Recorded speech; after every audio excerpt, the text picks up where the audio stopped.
അത് പ്രിയപ്പെട്ട ചേച്ചി സംസ്കൃത സർവകലാശാലയ്ക്ക് വേണ്ടി അവിടെ എത്താമെന്ന് പറഞ്ഞിട്ടുണ്ട്. അവിടുത്തെ മ്യൂസിക് ഡിപ്പാർട്ട്മെന്റുമായി ബന്ധപ്പെട്ടുകൊണ്ട്, സംസ്കൃത ഡിപ്പാർട്ട്മെന്റുമായി ബന്ധപ്പെട്ടുകൊണ്ട്, സംസ്കൃത സർവകലാശാലയുമായി ബന്ധപ്പെട്ടുകൊണ്ട് ചില കാര്യങ്ങൾ ചെയ്യുവാൻ കഴിയും. ഒരുപക്ഷെ സമയം ഈ പറഞ്ഞതുപോലെ ആയി വരുന്നു എന്ന് ഞാൻ കരുതുകയാണ്. ഏതായാലും സംസ്കൃത സർവകലാശാലയുടെ ആദരവ് ഡോക്ടർ സുവർണ നാലപ്പാടിന് കേരളം അറിയപ്പെടുന്ന രീതിയിൽ കൊടുക്കുവാൻ സർവകലാശാല തീരുമാനിച്ചിട്ടുണ്ട്. അത് അധികം താമസിയാതെ ഉണ്ടാകും എന്ന് പറയുവാനാണ്. എനിക്ക് ആ കാൽപാദങ്ങളിൽ നമസ്കരിക്കാൻ ഒരു മടിയുമില്ല. കാരണം നമ്മളുടെ പ്രവൃത്തിയാണ് നമ്മളുടെ ഗുരുനാഥൻ ഗുരു എന്ന് ഞാൻ വിശ്വസിക്കുന്നു. ആ പ്രവൃത്തി കൊണ്ട് സമൂഹത്തിന് ഗുണകരമായ മാറ്റങ്ങൾ ഉണ്ടാക്കുവാൻ കഴിയുന്ന ഡോക്ടർ സുവർണ നാലപ്പാടിനെ എന്റെ ഒരു ജ്യേഷ്ഠ സഹോദരിയുടെ സ്ഥാനത്ത് കണ്ടുകൊണ്ടു, അല്ലെങ്കിൽ മാതൃത്വത്തിന്റെ ഒരു അടയാളമായി കണ്ടുകൊണ്ടു അവിടെ നമസ്കരിക്കുമ്പോൾ ഒരു സംസ്കാരത്തിന്റെ, അല്ലെങ്കിൽ ഞാൻ കാണുന്ന വിശ്വമായ ഒരു മനസ്സിന്റെ മറ്റൊരു തലത്തിലേക്ക് എനിക്ക് യാത്ര ചെയ്യാൻ കഴിയുമെന്ന് ഞാൻ കരുതുകയാണ്. തീർച്ചയായും ഞാൻ അത്രമാത്രം ബഹുമാനം കൊടുക്കുന്ന ഒരു വ്യക്തിയാണ്. എന്നും കാണണമെന്നില്ല, എന്നും വിളിക്കണമെന്നില്ല, എന്നും ശബ്ദം കേൾക്കണമെന്നുമില്ല.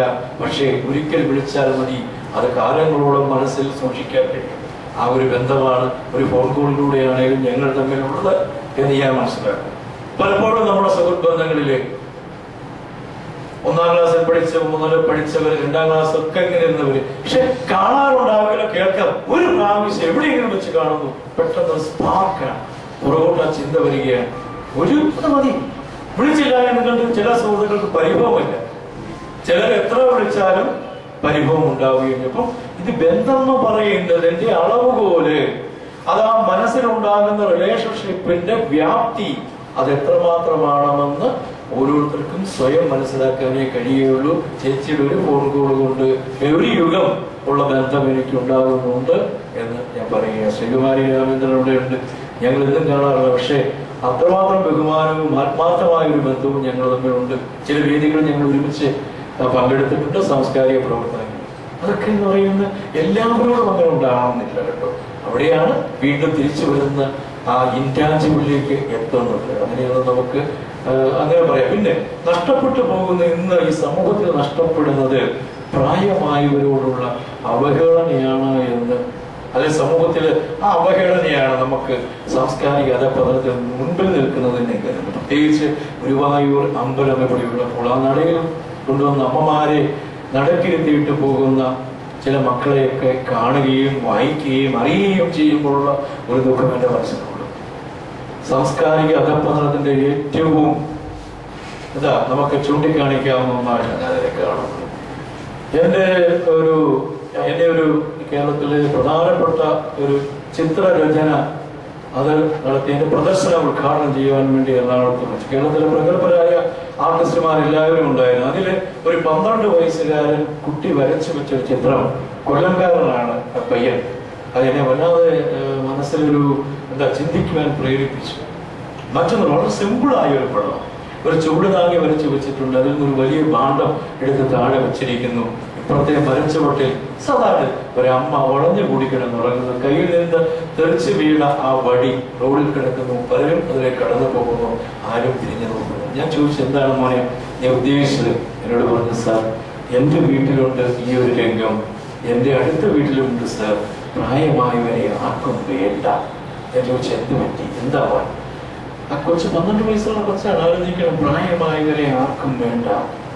ഞാൻ ചെറുപ്പക്കാരോട് പലരോടും ഞാൻ പറയാറുണ്ട്, എൻ്റെ ഈ മുന്നിലിരിക്കുന്ന വളരെ പ്രഗത്ഭരായ വ്യക്തികളോടല്ല, ചെറിയ കുട്ടികളോട്, അല്ലെങ്കിൽ ഞാൻ സ്കൂളുകളിൽ അല്ലെങ്കിൽ മറ്റു കോളേജുകളിലൊക്കെ പ്രോഗ്രാമിന് പോയി ഞാൻ പറയാറുണ്ട്. അവരോട് പറയുന്ന ഒരു വാക്കുണ്ട്, വൈകുന്നേരം നിങ്ങൾ വീട്ടിൽ ചെന്ന് കഴിയുമ്പോൾ ആ TV ഒക്കെ കണ്ട് 1 മണിക്കൂർ 1.5 മണിക്കൂർ സമയമൊക്കെ ചെലവഴിക്കുന്ന സാഹചര്യങ്ങളിൽ പലപ്പോഴും ഞാൻ പറയാറുണ്ട്, നിങ്ങളൊന്ന് ആലോചിക്കണം, അകത്തളങ്ങളിൽ സംസാരിക്കുവാൻ കഴിയാതെ കിടക്കുന്ന അച്ഛനോ അമ്മയോ അമ്മാവനോ ബന്ധുക്കളോ ആരെങ്കിലും ഉണ്ടാകാം, ഗ്രാൻഡ് പേരൻസ് ഒക്കെ ഉണ്ടാകാം.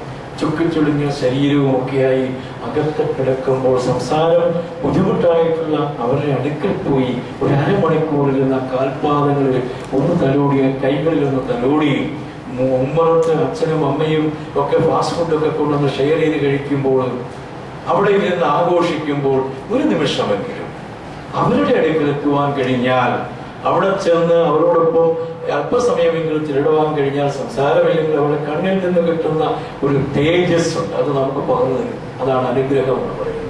അത് ഏറ്റുവാങ്ങാൻ പുതിയ തലമുറയ്ക്ക് കഴിയുന്നുണ്ടോ എന്നൊരു സംശയം. പഴയ തലമുറയ്ക്ക് കഴിഞ്ഞിട്ടുണ്ട് എന്ന് ഞാൻ വിശ്വസിക്കുകയാണ്. ഇന്നത് നഷ്ടപ്പെട്ടു വരുന്നുണ്ടോ എന്ന് എനിക്ക് സ്വയം ഒരു ചോദ്യമുണ്ട്. ഒരുപക്ഷെ ഏറ്റവും വലിയ സുന്ദരനോ സുന്ദരിയോ ഒക്കെ ആയിരുന്ന ആളുകളായിരിക്കും. ആ തറവാട് മുഴുവൻ കെട്ടിപ്പടുത്തുകൊള്ളുന്നവരായിരിക്കും. അവരുടെ അധ്വാനത്തിന്റെ അവരുടെ വേദനയുടെ ഒരുപാട് കഥകൾ ഉണ്ടാകും ആ കുടുംബത്തിന്റെ പുറകോട്ടുള്ള ചരിത്രത്തിൽ. പക്ഷെ അവരെ നമ്മൾ തിരസ്കരിക്കുകയാണ് ചെയ്യുന്നത്. ആ സ്റ്റേജിലേക്ക് നമ്മളും എത്തിച്ചേരും എന്ന് ചിന്തിച്ചാൽ, ആ ഒരു അവസ്ഥ നമുക്കും ഉണ്ടാകുമെന്ന് ചിന്തിച്ചാൽ ഒരു പരിഹാരം എന്ന നിലയിലെങ്കിലും കുറെയെങ്കിലും മാറ്റങ്ങൾ ഉണ്ടാകുമെന്ന് വിശ്വസിക്കുന്ന പോലെയാണ്. അതുകൊണ്ടാണ് ഞാൻ പറഞ്ഞു വന്നത്, ഇപ്പൊ നമ്മളിപ്പോ അനുഭവിക്കുന്ന ഓരോ സ്വത്തുക്കളും, നമ്മൾ അനുഭവിക്കുന്ന ഈ പ്രകൃതിയിൽ നിന്ന് നമ്മൾ ഉപയോഗിക്കുന്ന എത്രയോ കാര്യങ്ങൾ അതൊന്നും നമ്മുടേതാണ് എന്ന് നമുക്ക് ഇങ്ങനെ പറയാൻ കഴിയും. ഇത് കൂട്ടായ ശ്രമത്തിന്റെ ഭാഗമാണ്. അവിടെയാണ് ശങ്കര ദർശനത്തിന്റെ ഏറ്റവും പ്രസക്തി എന്ന് ഞാൻ കരുതുകയാണ്. ശങ്കര ദർശനം പറയുന്നത് എന്നിലും നിന്നിലും ദൈവികതയുണ്ട് എന്നുള്ളതാണ്. ഞാൻ എന്നൊരു ഭാവമില്ല, വി എന്നൊരു ഭാവമേ ഉള്ളൂ. അവിടെയാണ് നമ്മൾ കാണുന്നത്. അദ്വൈത വേദാന്തത്തിന്റെ ഒരുപാട് ശാസ്ത്രീയമായ വശങ്ങളോട് സഞ്ചരിക്കുമ്പോൾ നമ്മൾ മനസ്സിലാക്കുന്ന തത്വമസി എന്ന് പറഞ്ഞാലും അഹം ബ്രഹ്മാസ്മി എന്ന് പറഞ്ഞാലും ആ രണ്ട് വാക്കുകൾ മാത്രം എടുത്തുകൊണ്ട് ഒന്നോ രണ്ടോ ആഴ്ചകൾ ചർച്ച ചെയ്താലും അതിന്റെ അർത്ഥവ്യാപ്തിയിലൂടെ കടന്നുപോയാൽ ഒരു പ്രസംഗ പരമ്പര തന്നെ ഉണ്ടാകും.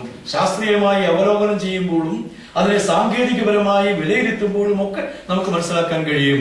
അഹം ബ്രഹ്മാസ്മി എന്ന ആ വാക്ക് സംസ്കൃതത്തിന്റെ ഏറ്റവും പ്രത്യേകത എന്ന് പറയുന്നത് ഞാൻ മനസ്സിലാക്കുന്നത് 15 മലയാളം വാക്കുകൾ ഉപയോഗിക്കുന്നിടത്ത് ഒരു 5 സംസ്കൃത വാക്ക് മതി. 25 ഇംഗ്ലീഷ് വാക്കുകൾ ഉപയോഗിക്കുന്നിടത്ത് ഒരു വാക്ക് മതി. അതിന്റെ അർത്ഥം സംസ്കരിച്ചെടുത്ത ഭാഷയായി മാറുന്നു. ശങ്കര ദർശനവുമായി ബന്ധപ്പെട്ടുകൊണ്ട് ചിന്തിക്കുമ്പോൾ നമുക്ക് മനസ്സിലാക്കാൻ ശങ്കരൻ ലോകത്തിന് സംഭാവന ചെയ്തത് യൂണിറ്റിയാണ്, യൂണിറ്റി ഇൻ ഡൈവേഴ്സിറ്റിയാണ്. 32 വർഷക്കാലം ജീവിച്ചിരുന്ന അതിശയം തോന്നുന്ന ഒരു ചരിത്രമല്ലേ. 16 വർഷം കൊണ്ട് എഴുത്തു നിർത്തിയ ശങ്കരൻ, 8ാം വയസ്സിൽ എഴുത്തു തുടങ്ങിയ ശങ്കരൻ 32 വയസ്സുകൊണ്ട് സർവജ്ഞ പീഠം കയറി ലോകത്തിന്റെ നെറുകയിലെത്തിയ ശങ്കരൻ, ആ ശങ്കരന്റെ ദർശനം, ആ ഫിലോസഫി അത് പൂർണ്ണമായ രീതിയിൽ സമൂഹത്തിലേക്ക് പകർന്നു നൽകുവാൻ കഴിയുന്നുണ്ടോ എന്ന ശങ്ക എനിക്കുമുണ്ട്. പക്ഷെ സംസ്കൃത സർവകലാശാല സംസ്കൃത പഠനത്തിന് വേണ്ടിയുള്ള പ്രവർത്തനങ്ങൾ കുറച്ചും കൂടി ഊർജിതമാക്കി മുന്നോട്ട് കൊണ്ടുപോവുകയാണ്. അതിന്റെ ഭാഗമായിട്ട് Shri Shankaracharya international studies centre സ്ഥാപിതമായി കഴിഞ്ഞു. ലോകത്തെവിടെയും ഇരുന്നുകൊണ്ട് സംസ്കൃതം പഠിക്കുന്ന രീതിയിൽ ഓൺലൈൻ കോഴ്സുകളിലൂടെ അത് പഠിക്കുവാനുള്ള സംവിധാനങ്ങൾ സർവകലാശാല ഒരുക്കി തുടങ്ങിയിട്ടുണ്ട്. അനധി വിദൂരമല്ലാത്ത ഭാവിയിൽ അത് ലോകത്തെവിടെയിരുന്നും പഠിക്കുവാനുള്ള സംവിധാനം ഉണ്ടാകും എന്ന് ഞാൻ കരുതുകയാണ്. ശങ്കരന്റെ ദർശനത്തെ കുറിച്ച് എന്താ പറയുക, പൂണൂർ പൊട്ടിച്ചെറിഞ്ഞുകൊണ്ട് എന്ന് പറയുമ്പോൾ സമൂഹത്തിന്റെ മൊത്തം ഒരു സെക്ഷന്റെ ഭാഗമായി മാറുകയായിരുന്നു ശങ്കരൻ. അത് എറിഞ്ഞു കളഞ്ഞുകൊണ്ടാണ്, ഒരു നെട്ടോട്ടമാണ് കൂടിയത്.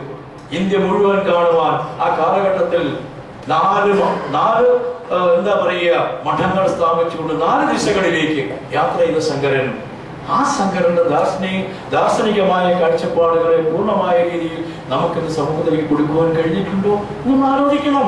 അമ്മയോടുള്ള ഏറ്റവും വലിയ ബഹുമാനം, പൊക്കിൾക്കൊടി ബന്ധം എന്ന് പറയുന്നത് അത് സംസ്കാരത്തിന്റെ ഏറ്റവും പ്രബലമായതാണ് എന്ന് വിശ്വസിച്ച ശങ്കരൻ, എനിക്ക് എപ്പോൾ അമ്മ എന്നെ എപ്പോൾ കാണാൻ ആഗ്രഹിക്കുന്നു അപ്പോൾ ഞാൻ ഇവിടെ എത്തിയിരിക്കുന്ന ശങ്കരൻ, മാതൃത്വത്തിന്റെ ബഹുമാനം കൊടുക്കുന്ന ഉദാത്തമായ മാതൃകയായി മാറുന്ന ശങ്കരൻ. അവിടെയാണ് ശങ്കര ദർശനത്തിന്റെ ഏറ്റവും വലിയ വ്യാപ്തി ഞാൻ കാണുന്നത്. ആ പൊക്കിൾക്കൊടി ബന്ധം, അമ്മയിലൂടെ പകർന്നു കിട്ടിയ ജീവന്റെ ആത്മാവിന്റെ ആ ഒരു തിരിച്ചു നൽകൽ, ആ അമ്മയെ നമസ്കരിക്കുവാൻ ഓടിയെത്തിയ ശങ്കരൻ, മരിക്കുന്നതിന് മുമ്പ് അമ്മ ആഗ്രഹിച്ച സമയത്ത് അവിടെ എത്തിയ ശങ്കരൻ, അവിടെയുള്ള ബന്ധം അതിനെ നമുക്ക് ഇൻറ്റാഞ്ചിബിളായിട്ടേ കാണാൻ പറ്റുകയുള്ളൂ. അതിനെ നമുക്ക് കാണിച്ച അതിന്റെ സുഖം ആ അമ്മയും ശങ്കരനും അനുഭവിച്ചിട്ടുണ്ടാവും. അത് സമൂഹത്തിലേക്ക് പകർന്നു കൊടുക്കുമ്പോൾ അതൊരു സാംസ്കാരികമായ ഒന്നായി നമുക്ക് അതിനെ പ്രതിഫലിപ്പിച്ച് നിർത്തുവാൻ ഈ സമൂഹത്തിന് കഴിയും എന്നുള്ളതാണ് ശങ്കര ദർശനത്തിന്റെ മറ്റൊരു വശം എന്ന് ഞാൻ കരുതുകയാണ്. ദീർഘമായി ഒരുപാട് കാര്യങ്ങളിലേക്ക് കടന്നു പോകാൻ ആഗ്രഹിക്കും പ്രഗത്ഭരായ ആളുകൾ ഇവിടെ സംസാരിക്കുവാനുണ്ട്. അതുകൊണ്ട് തന്നെ ഞാൻ അതിലേക്കൊന്നും കിടക്കുന്നില്ല. ഒറ്റ വാക്കിൽ പറഞ്ഞാൽ ഈ സദസ്സ് ധന്യമാണ്. ഞാനും നിങ്ങളൊരു അംഗമാണ് എന്ന് എനിക്ക് ഒരു തോന്നലുണ്ട്. ആ തോന്നലാണ് എൻ്റെ വരവിൻ്റെ ഏറ്റവും വലിയ സുഖകരമായ അവസ്ഥയും. അതെനിക്ക് വാക്കുകൾക്ക് അതീതമാണ് എന്ന് പറയുവാൻ ആഗ്രഹിക്കുന്നു. ഒരു സഹോദരി എന്ന നിലയിൽ, അല്ലെങ്കിൽ എൻ്റെ വീട്ടിലെ മുതിർന്ന എൻ്റെ ചേച്ചി എന്ന നിലയിൽ ഞാൻ ആ കാൽപാദങ്ങളിൽ നമസ്കരിക്കുകയാണ്. ഈ പ്രവർത്തനം പുണ്യമായ പ്രവർത്തനമാണ്. ഇത് രാജ്യത്തിന് മാതൃകയാണ്. നാളുകളിൽ അത് ഈ സമൂഹത്തിന് നിറഞ്ഞു നിൽക്കുന്ന ഏതോ ഒരു ശക്തിയായി മാറും എന്ന് ഞാൻ വിശ്വസിക്കുക. അപ്പോൾ അതിൽ ഡോക്ടർ സുവർണ നാലപ്പാട് ചെയ്യുന്ന പ്രവർത്തികളെ കുറിച്ച് എന്താ പറയുക, ഞാൻ 32 വർഷത്തോളം എനിക്ക് തോന്നുന്നു ഡോക്ടറായിട്ട് പോസ്റ്റ് ഗ്രാജുവേറ്റ് സ്റ്റുഡൻസിനെ പഠിപ്പിക്കുവാനും അതുപോലെ ഡിഗ്രി സ്റ്റുഡൻസിനെ പഠിപ്പിക്കുവാനും ഒക്കെയായി MBBS, MD, അതുപോലെ പാത്തോളജി ഏറ്റവും ശ്രദ്ധിക്കേണ്ട ഒരു അത് സെലക്ട് ചെയ്ത് തന്നെ എനിക്ക് തോന്നുന്നു ഒരുപക്ഷെ ഈ സമൂഹത്തിനോട് കൂടുതൽ കടപ്പാടുണ്ട് എന്നുള്ളത് കൊണ്ട് തന്നെയാകാം ആ ഏരിയ തന്നെ സെലക്ട് ചെയ്ത് മെഡിസിനിൽ പ്രിഫറൻസ് എടുത്തതെന്ന് ഞാൻ കരുതുകയാണ്. അതുകൊണ്ട് തന്നെ ഒരുപക്ഷെ ഈ വേദന അനുഭവിക്കുന്ന പ്രത്യേകിച്ച് ക്യാൻസർ രോഗികൾ അതുപോലെയുള്ള മാനസികമായി ബുദ്ധിമുട്ടുണ്ടാകുന്ന ആളുകളുടെ ഇടയിലേക്ക് കടന്നു ചെല്ലുവാൻ ചേച്ചിക്ക് കഴിഞ്ഞിട്ടുണ്ട് എന്ന് കരുതും.